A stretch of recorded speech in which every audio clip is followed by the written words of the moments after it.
Hi, everyone. Pastor Galen, lead pastor at Cheyenne Hills Church. Thank you so much for joining us on this podcast. We hope that these podcasts will be a real encouragement to you on your spiritual journey. You can also connect with Cheyenne Hills at CheyenneHills.org. Hope you enjoy the program. We are across the street and around the world, Cheyenne Hills. Hello, everybody, and welcome to the podcast. Nathan, welcome. It's like summer is here. I know. The one day, I think it's one day of just hot summertime. And right. So, usually right after Frontier Days, you've probably been around here enough. You grew up here, right? Yeah. After Frontier Days, it's like it starts getting cool. Right. You start feeling fall stuff happening. Well, even during Frontier Days, it's historically one of those times when it rains, when you're just not expecting it. Yeah, and I think they had a couple of big ones this year. The place got pretty muddy. I saw some highlights of some of the things, and they were slopping around pretty much in the mud. I don't know if that's rodeo or that's fancy horse mud wrestling. But I'll tell you what, you have to know your stuff to be able to perform in that kind of an arena. Those guys are amazing. So I was wondering. So last night we call it grow groups. It's a small group. We call them grow groups, and we were out on somebody's deck and we were talking, and it was awesome. It was beautiful. It was out in the country, and it was just a cool place, cool discussion. Had a Bible in our hands, talking about things, and the conversation led to some movies. Have you seen this movie or that movie? And so I'm gonna ping you with some movies because I just thought this would be kind of I'd like to know your opinion on some of these. I'm gonna sound like I have no life, but go ahead, please try. I'm putting you on the spot. Okay, so so my wife and I went to Sounds of Freedom. Oh, this is the movie, and this is a movie about the trafficking. Right. And I can't remember the guy's name. Jim Caviezel. Okay, that's the actor. The actor, yeah. Do you remember the name of the guy that was the... Anyway, yeah. I mean, there's a real dude out there that really did, I don't know how much of the movie, but at least this one sting operation they set up was just amazing. And they had actual live footage of it, too, during the movie, actually. Wow. And so I personally thought it was really moving, very powerful. We've raised a lot of money for trafficking. We actually put together a movie about trafficking, and actually cooperated with the Highway Patrol across the state. Have you seen that? Mm-hmm. Just to try to make people aware that whether you're in the, a farmer, or whether you're have a station, a filling station of some kind, or just to be looking for certain kinds of things. That's what this video was about. Right. So I've always had a desire, a heart, or whatever to help, in this trafficking, because I know it's massive as far as the amount of humans that are trafficked in the United States. Some of the worst offenders. And I've always wanted to be a part of the solution, not a part of the problem. I don't know if we've even made a dent, but this movie was moving. You haven't seen this one yet, right? I haven't. What have you heard? A lot about it. Good reviews or phenomenal reviews? Yeah, that's how I would guess. I really enjoyed it. At the end of the movie, Jim Caviezel, who plays the role of the guy that's kind of jumped both feet in to try to rescue some kids. Mm-hmm. Really has a moving ending to it, and said, "Guys, we need to make this." We need to make this movie known. So I thought it was really touching. I enjoyed it. Well, I really appreciate the fact that this church has worked so hard on this issue in the state of Wyoming. And I'll never forget one year when I was on Judiciary Committee, where they came in and told stories of what was happening in the state of Wyoming, in Jackson Hole, with young ladies that, and really what happens is they wind up the damage done to the lives of these individuals who are being trafficked. Yeah. And it's damaging to every single person involved. Okay, so I know a guy that actually had to be one of those that wasn't necessarily catching traffickers. They would flag these websites that had the pornographic pictures and or movies, whatever. Mm-hmm. And he had to be the government eyes, someone has to see this stuff. Right. And I had a continual relationship with him on how he was doing. And he said, there's sometimes it's so tears you up so much to see the horrific things that are going on and harming the innocence of children, basically. So, just robbing their innocence savagely. And so the guys that are the police type force that are tracking them down are wounded.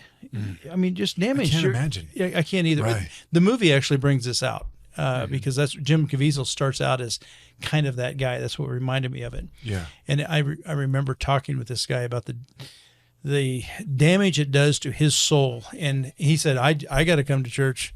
And he said, this is just my one place that I try to get refueled. And I tried to be a prayer partner with him and stuff like that. The other person that's so frustrating to me and damaging is that those that participate in trafficking. Right. I mean, we want to go after the pimps and all that stuff. That's the traffickers. Right. But it's like, think about all the people that are participating in this. Right. I mean, exactly.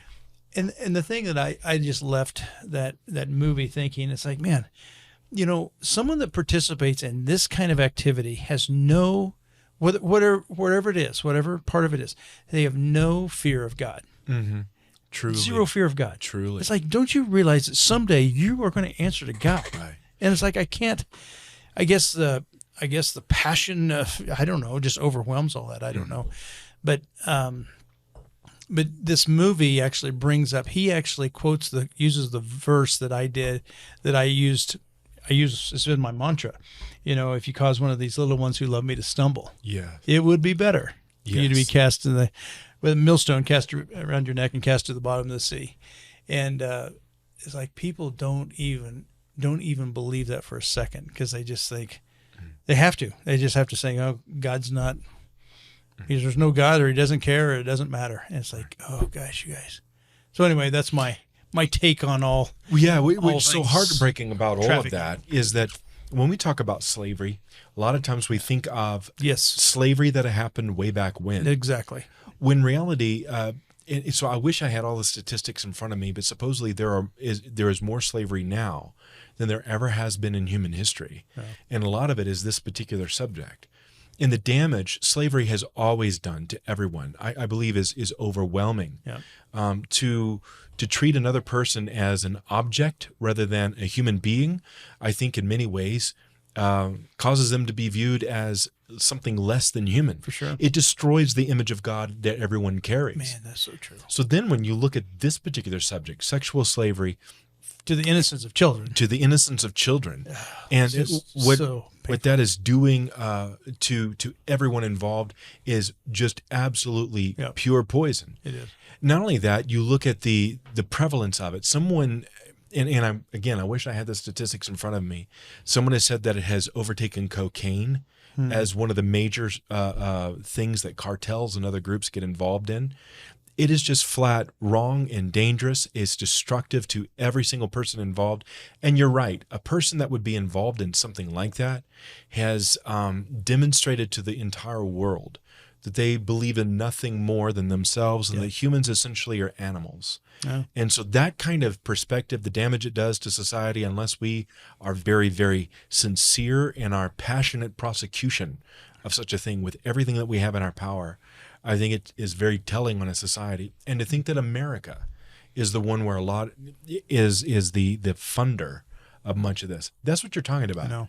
Anyone that would be involved, but they wouldn't be involved unless there was money in it. There was money in it, and that's the thing. It's like the United States is the biggest offender or user or whatever consumer of this pornography, and it's just this child pornography. Yeah. And it's just, it's really sickening. It's sad. It's sickening. And I'll tell you as a pastor, it's like, man, we're not, sometimes I wonder if we even make a dent, Well, it's just like we talk about morality. We talk about these things, fruits of the Spirit. Don't let the deeds of the flesh. I mean, I'm right in the middle of this in the series right now. Right. Don't gratify the deeds of the flesh. Allow the Spirit of God to produce fruit in your life. Yeah. Love, joy, peace, patience, kindness, all those things. But the deeds of the flesh is just, it's not new. So powerful. Right. It has been since the beginning of time. Right. There's a deep conversation I think that has to be had here as well, because, first and foremost, a Christian is the individual that will say, I will not be fake about this. So we're the first individuals that will say every one of us has to always do a heart check. Yeah, sure. It's a statement that I recall Alexander Solzhenitsyn gave a speech in the 1970s at Harvard, but he made a famous quote. He said, "The line between good and evil goes right down the middle of every human heart." Oh, wow. And every one of us have to stop and say, will I allow that kind of evil to exist? Yeah. And that's the thing. You're right. Sometimes we wonder, do we make a difference? Well, we can't make, sometimes when you look at the whole world and you think of how bad everything is, well, that's a very difficult thing. And the impact that you have in, say, remote parts of Nepal. Maybe you know people in Nepal. I don't know. Yeah, we have 2 churches there by church. That's wonderful. Well, let's pick a different one. In Tibet, all right? No Tibet. Nothing in Tibet. Right. So the impact of Galen Huck in Tibet, Yeah, 0. Maybe 0. Yeah. But the impact of Galen Huck in Cheyenne, Wyoming. Yeah. The impact of Galen Huck in places around. So the best we can do sometimes is keep our own backyard clean. Yeah, that's a good reminder. Yeah. And just be faithful. We do what we were supposed to do. Anyway, I think it's an interesting movie. I thought it was good. You said it would, do you think you had an R rating on it? Do you remember? I think that was another one. Another one. We were talking about. Yeah. So I don't know what that one was rated. I felt That's a like good question. people always ask the questions like, "Oh gosh, I don't want to watch this movie because I'm afraid I'll see things I won't be able to handle." And I will just tell you, it's everything is implied. You know that this what's going on behind closed doors, but it's done so. They really protect the tastefulness, if you want to call it that. You don't see the horrible things that you might think you might see, but you know they happen, but then the way they handle the whole topic in general, I think everybody needs to see that one. Okay, go ahead. Can I pose something? Yes, because this is a great teachable moment. So a topic like this is very difficult, very challenging, but for an adult to be confronted with the reality of the world around them sometimes is a positive thing. It isn't necessarily something that you would introduce to a child under the age of 13. Right. Again, we come back sometimes to the understanding of like the reason why we care so much about books in libraries or things like that. Sure. Sometimes there are issues that might be appropriate for an adult to be aware of, but you would not want to bring that up to a child and terrify them. Right. And so I think, again, I wanted to just kind of touch on that before we jump to the next subject. No, I agree. Yeah, just because of the world we live in, you got to know. And what I was so proud of our grow group, our small group last night, is that everyone was very aware. They had a lot of input, a lot of conversation. The next one was Nefarious, and I have not seen Nefarious. I've heard about it. That one's one of those. Also, I hear people talk about it. It's like, man, I don't know. I don't. The evil, the darkness, the demons, the devil, all that stuff. It's just not one of my favorite things to go watch. I would rather but I think I need to readjust my lens because I don't think it's quite like that. I think it's really apologetic from a demonic from a demon's perspective, but it's very apologetic in the fact that this is real. Does that make sense? That's kind of what I gleaned from our conversation last night. That's what I've heard. And so a couple of the individuals that helped produce the movie I've met, and one of them, it sounds like an oxymoron, but he called it a Christian horror film. Okay. And those are two words in general that I don't see together. Together very often. There's a reason why, in general, I avoid all horror films, primarily because sometimes it feels like it is glorifying something that is evil. Yeah. And so, I think that's something to be handled with great, great care by the Christian. Yeah. On the other hand, what I understand is it's almost like when you read C.S. Lewis's, and I have read C.S. Lewis's Screw Tape Letters. Yep. That's exactly, excuse me. That's what I was thinking of last night when they were talking about it. It's like, this is Screw Tape Letter type stuff. Right. I do recall when I was a kid reading a series of books that later on I was like, oh man, that's just too much. But it was called Piercing the Darkness, Piercing the Darkness. I forget the author. And wasn't Frank Peretti, was it? That's the one. Yeah. It's been a long time. And I think, okay, so those are great stories, but I think it was fiction, pure fiction. So I thought right. he poised it as nonfiction. Is that right? Kind of. Yeah. So it was fiction, and yet it was kind of standing in between. And I remember that when I was probably too young to read it. I was scared I was to in high death. school. Yeah, so you probably were too young. I was in high school when Yeah, it came out. I was in elementary, junior high, Yeah, you had- and I remember at times not being able to sleep. And so it's one of those where you think, okay, this has to be handled very, very, very carefully. Yeah. But what I've heard of Nefarious is that it is actually well done. Yeah. It is scary, but they have been very careful to try to handle the truth carefully. Yeah. That's good to hear. It's good to hear the backstory, and it doesn't surprise me you actually know the authors of these guys. That's kind of cool. But anyway, that one I definitely want to see. There's another one that was out, Jesus Revolution. Did you ever see that one? So I saw clips and I read the book. You still haven't. Oh, you read the book. That's I right. did. We did talk about this. I remember that now. Right. But I still, that was really moving to me. I thought that whole thing was just, I don't know. I enjoyed that. Didn't. There's a lot of that story I didn't know about Chuck Smith, and I've heard those stories from Calvary Chapel.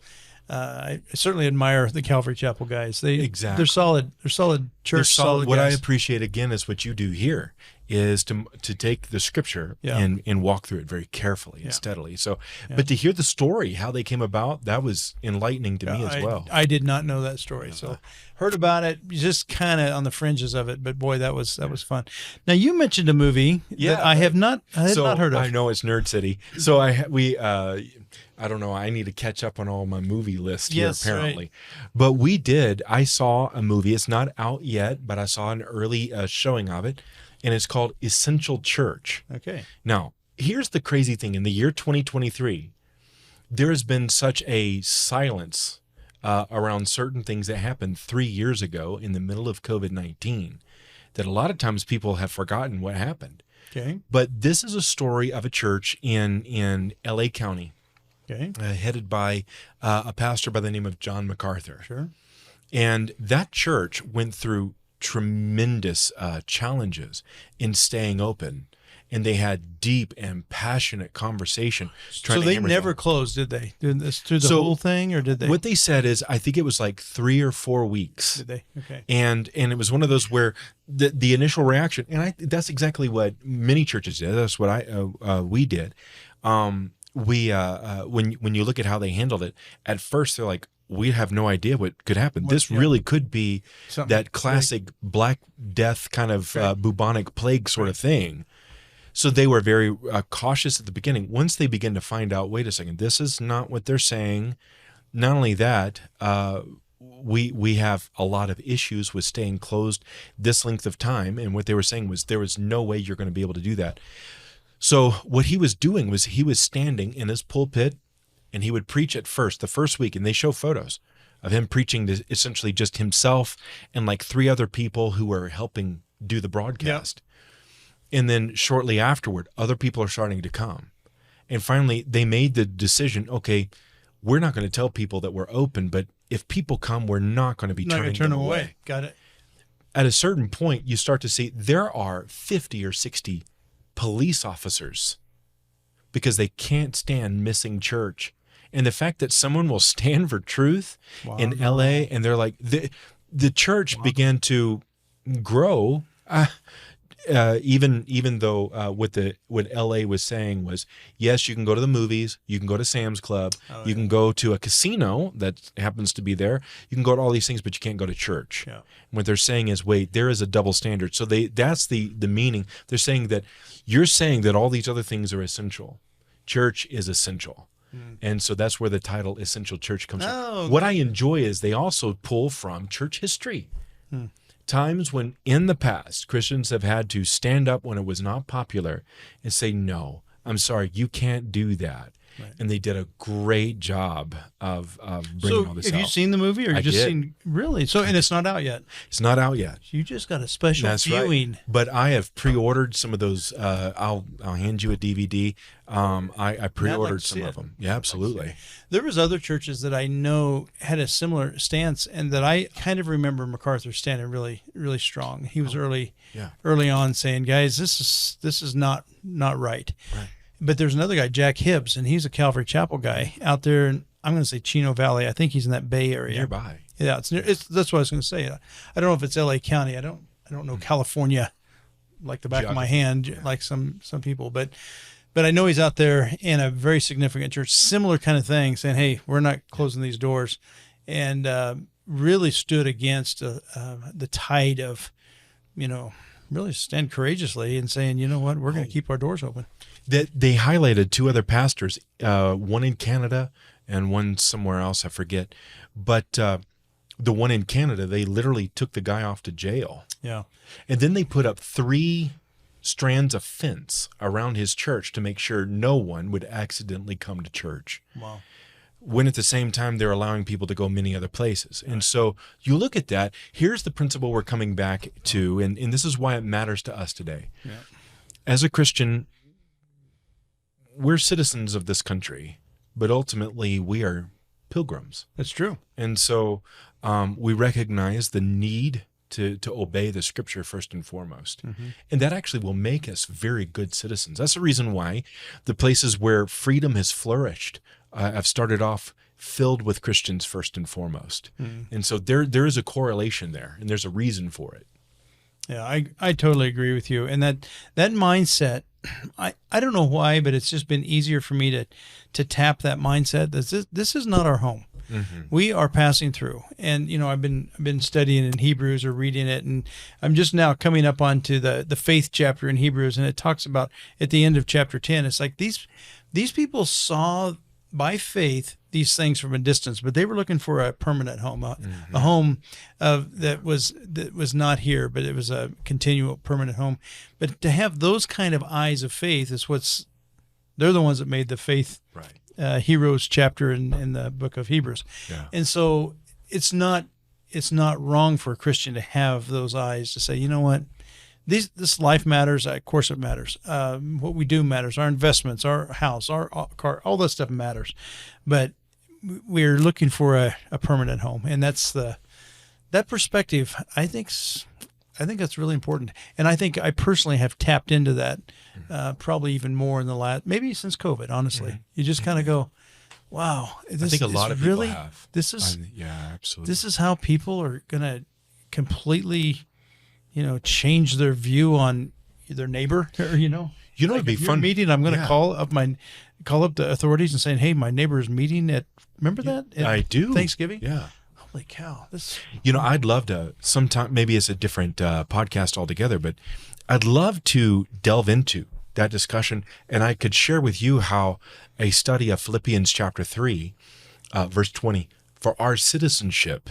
There you go. Politeuomai, our citizenship is in heaven. Yeah. And what that means, it all comes together, and I think that there is something that could be expanded on. It'd just be a lot of fun. Well, do you want to talk any more, or does it take 30 minutes to expand on it? Well, you know what? We could take more time. I'd like to hear your thoughts on this, because my headspace is in this Yeah. kind of citizenship, because that's where I think it's important for us all to. All right. Yeah, tap into. Well, it. let's jump into it. So when you look at the city of Philippi is very famous for a battle that happened during the Roman wars there, the civil wars that were occurring, and of course, there at Philippi is where a number of Roman soldiers were given the opportunity to basically own a plot of their own, to become full citizens of the empire, and they cared very much about it. That's the reason why in the book of Acts, when the Apostle Paul was ministering there, what happened is as he walks in, the first thing he does is his first time really on the European continent. And he comes in to the city, and he begins to minister, and he finds a lady named Lydia who is a seller of purple. Yep. And a church starts. It's just absolutely wonderful. God had given him a vision. He had brought him to the right place. He met someone right off, and it's almost like a church starts almost immediately. She and her household were baptized. It's a big deal. Yeah. And he begins to minister in the marketplace. And one of the first things that happens is there is a young lady that follows behind and says, these are ministers of the Most High God, or something like that. And so that sounds good too. And yet he could tell, no, this is wrong. And he turns around and casts a demon out of her. Right. Now, so what we have is a long string of successes, one after the other, after the other, after the other. But the person who owned her, who began to lose profit because now she's not demon possessed anymore. By the way, what a cold-hearted person. No kidding. Well, yeah. So he's angry because she no longer has this demon in her. He accuses them, and they literally are taken and beaten and thrown in a Philippian jail. So you go through this long string of successes, and it seems like this huge reversal happens. But there they are at night, and because they understand who they are, I'm a citizen of a place far bigger than Philippi, or of Rome for that matter. They begin to sing at night, and God visits them. An earthquake happens, and they literally are set free. And this Philippian jailer comes up, and he's overwhelmed. Not a person had run away; he would have been killed. Had anyone fled that place, it would have been his fault. He would have been killed. And he says, "Don't do yourself any harm." He's about to commit suicide. Paul runs out and says, "Don't do yourself any harm. We're all here." And he's, what in the world? Something was so stunning in that reversal there. He said, "What must I do to be saved?" Yeah. What a powerful statement. Right. So we have this understanding of Philippi that even comes to us out of the scriptures. That is a unique place. This Roman citizenship was highly prized. What happened is he literally told the man after he led him to the Lord, he said, "Listen, you guys beat me, but I'm a Roman citizen." And it's so, I could imagine what you get the feeling of is all the blood drains from his face. And he's like, "Oh, we did this is bad news." Yeah, right. He gets a hold of all the authorities and they're like, "Please don't tell anybody. We're going to make this all right. Can you not tell anybody?" Paul, when they found out that Paul was a Roman citizen, it meant a lot. Why? Because they were Roman citizens. They had purchased their citizenship. Paul had received it from birth. That was a big thing. Gotcha. So when he writes back to the church at Philippi in chapter 3, he gets to this place. He makes this statement. He says, "For our citizenship is in heaven." Now, again, that word polituomai is very intriguing. He's saying, literally, where I have residence, my permanent residence, my citizenship is in a place that far exceeds this. Yeah. Now, he's talking to people who understand citizenship, but he's saying, in essence, you're a dual citizen. And your primary citizenship is in a place that is a permanent citizenship for all of eternity. That's really good. So therefore, the way you interact with the world around you is going to be different. Yep. Because you're a citizen And of if heaven. if we all could keep that perspective, I mean, I bump it and I keep it for a little bit, and then it kind of leaks. Yeah. But to keep that perspective, it's like, you know what, this is not our home. Our citizenship is fixed and sure and certain. And it's just like I was reading in Hebrews, and this great that we have a true heart and full assurance of faith. This full assurance that we are, and we do it by faith, but it's full assurance that we have this citizenship. The world thinks we're crazy.